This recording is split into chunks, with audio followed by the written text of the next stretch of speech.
कि आप लोग खैरियत से होंगे। आज हम पाकिस्तान अफेयर्स के दूसरे लेक्चर के अंदर आपको वेलकम करते हैं। आज हम जो है ना स्टडी करेंगे OIC organisation of Islamic countries. इस टॉपिक को कवर करेंगे फॉर CSS पर्पस। तो हमारे पास OIC जो है इसके अंदर 57 जो इस्लामिक कंट्रीज़ हैं वो इसके मेंबर्स हैं। इसको हम टूथलेस टाइगर्स भी कह सकते हैं क्योंकि ये आज तक कुछ बड़ी अचीवमेंट हासिल नहीं कर सकी या अपना मकसद हासिल नहीं कर सके। ठीक है, इसको हम ऑर्गेनाइजेशन ऑफ इस्लामिक OIC को हम organisation of Islamic countries, organisation of Islamic cooperation या ऑर्गेनाइजेशन ऑफ इस्लामिक कॉन्फ्रेंसेस भी कहते हैं।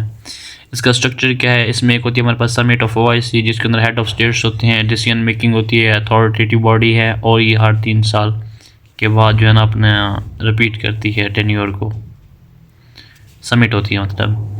फिर हमारे पास आ जाता है CFM, ये काउंसिल ऑफ फॉरेन मिनिस्टर्स होती है, ये एग्जीक्यूटिव बॉडी है, इसमें फॉरेन मिनिस्टर्स होते हैं हर कंट्री के। फिर स्टेट जो होती है ना उसको हम स्टेट और गवर्नमेंट के दरमियान डिफरेंस देख रहे हैं। जो स्टेट होती है ना वो हमारे पास एक एरिया होता है, स्पेसिफिक एरिया, उसको हम स्टेट कहते हैं। जो गवर्नमेंट होती है वो मशीनरी होती है जो उस एरिया को गवर्न कर रही होती है। अब हमारे पास जो जनरल सेक्रेटरीट है ना उसके अंदर उसका मकसद क्या होता है? वो पॉलिसीज़ बनाते हैं, मीटिंग्स एक्सेट्रा करता है। एग्जीक्यूटिव कमेटीज़ क्या करती हैं? वो असिस्ट करती हैं बोथ ऑफ देम। इसमें हमारे पास क्या है? नंबर 1 पे अल कुदस कमेटी है जो डील करती है काज ऑफ पैलेस्टाइन को। नंबर 2 पे हमारे पास क्या है? Standing committee on political affairs है जो पॉलिटिकल अफेयर्स बिटवीन 2 स्टेट्स को डील करती है। नंबर 3 पे हमारे पास है committee on science and technology जो प्रमोट करती है साइंस को। नंबर 4 पे हमारे पास आ जाता है department of media of OIC। तो ये हमारे पास उसकी मीडिया कवरेज वगैरह जो होती है, जितने भी लिंक्स होते हैं ये उनको शेयर करता है और डिफरेंट कॉन्फ्रेंसेस की हमारे पास जो है ना लाइव नशर करता है उनको या ब्रॉडकास्ट करता है। फिर हमारे पास नंबर 5 पे आ जाता है IMCTC, Islamic military counter terrorism coalition. तो ये इसकी 5th ब्रांच हो गई। अब ये इसका 5th ऑर्गन हो गया। अब हमें इस टाइम क्या चाहिए कि हम जो है ना ये रेडिकल ओवरवेलमिंग है, हम इसकी क्या करें? रीस्ट्रक्चरिंग करें OIC की। तो हम इसको किस तरह कर सकते हैं? All Islamic countries have reactive foreign policy, यानी अटैक पैलेस्टाइन कश्मीर को होता है ना, इट शुड बी प्रोएक्टिव। मतलब हमारे पास जो है ना तमाम इस्लामी मुल्कों की जो फॉरेन पॉलिसी है ना वो है रिएक्टिव। मतलब जब पैलेस्टाइन या कश्मीर पर अटैक हो जाता है, बुरी तरह से मुसलमानों को मारा जाता है, कत्ल आम किया जाता है, उनकी प्रॉपर्टी को नुकसान पहुँचा जाता है, फिर ये जाके रिएक्ट करते हैं। कोई एक्शन नहीं लेते फिर भी खाली रिएक्ट करते हैं। हालांकि it should be proactive foreign policy, हालांकि इनको ये इससे पहले करना चाहिए ताकि मुसलमानों को नुकसान ना हो।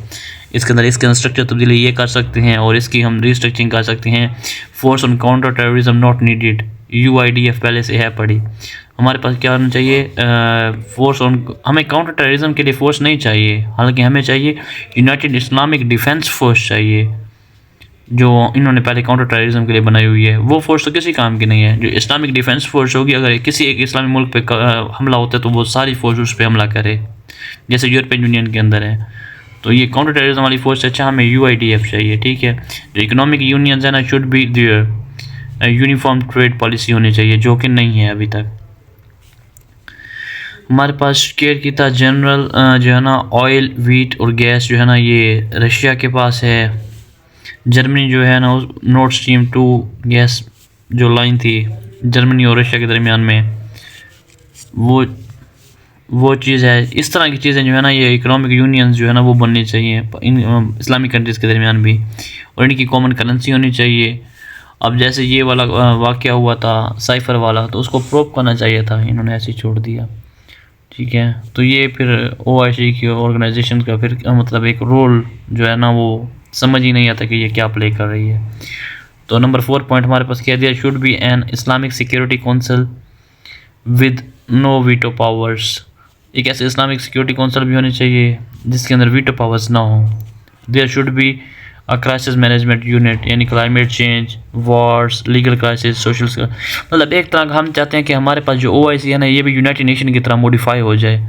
ये ना रहे कि मतलब ये यूज़लेस रहे कि इस तरह सिर्फ फंड्स इस पे लगाए जा रहे हैं, जिससे हमें कुछ हासिल भी हो इस्लामिक कंट्रीज़ को। और proxies with in Muslim countries जो है ना hybrid warfare, 5th generation warfare, इसको भी काउंटर करने के लिए हमारे पास जो है ना इसके करना चाहिए, ना कि हमारे पास जो है ना इसको हम ऐसे। हाँ, जो OIC है वो अब OAC बन के रह चुके हैं, मतलब ऑर्गेनाइजेशन ऑफ अरब कंट्रीज़ बन के रह चुके हैं, इस्लामिक कंट्रीज़ नहीं। और जो IMCTC हमने बनाई थी इस्लामिक कंट्रीज़ ने मिल के, वो सिर्फ अब के से बन सऊदी अरब की बन चुकी है, किंगडम ऑफ सऊदी अरेबिया की, जिसके जो है ना चीफ वो राहिल शरीफ हैं। अब relationship of OIC with Pakistan क्या है? पाकिस्तान प्रोवाइड्स ह्यूमैनिटेरियन असिस्टेंस यानी फूड, मिलिट्री एंड हेल्प, और Pakistan has always been fighting for Palestine cause. Munir Akram ने, जो पाकिस्तान के मंदूब थे, फॉरेन मिनिस्टर थे, उन्होंने कहा था कि Palestine is the part of Pakistanis DNA। Islamic solidarity in the world, ठीक है, ब्रदरहुड, इस्लाम वाले को जोड़ने के लिए काम करता है पाकिस्तान हमेशा।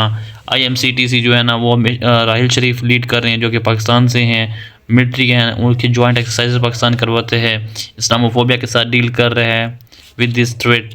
तो ये OIC के प्लेटफॉर्म के पाकिस्तान की जो खिदमत है वो है development of science and technology, SEZ special economic zones, STZ special technological zones, और Pakistan Islamic atomic bomb deterrence है। ये पाकिस्तान के पास जो एटम बम है वो एक इस्लामिक कंट्रीज़ की जो है ना सेफ्टी के लिए एक डिटेरेंस के तौर पे काम करता है। कंसेप्ट ऑफ इज्तिहाद, ये प्रमोटेड बाय पाकिस्तान है। ये modern problem needs modern solutions, Allama Iqbal ने कहा था रिकन्स्ट्रक्शंस के बारे में, कहा था कि हमारे पास जो मॉडर्न प्रॉब्लम्स हैं उनके हमारे पास मॉडर्न सॉल्यूशन होने चाहिए। तो ये सारा जो है ना ये पाकिस्तान का रोल है OIC के अंदर। उसके मैंने ये आपके साथ 7-8 पॉइंट डिस्कस किए हैं।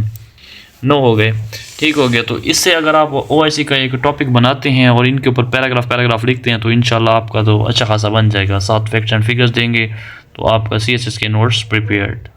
हैव अ ग्रेट डे, इंशाल्लाह we will meet soon in another video.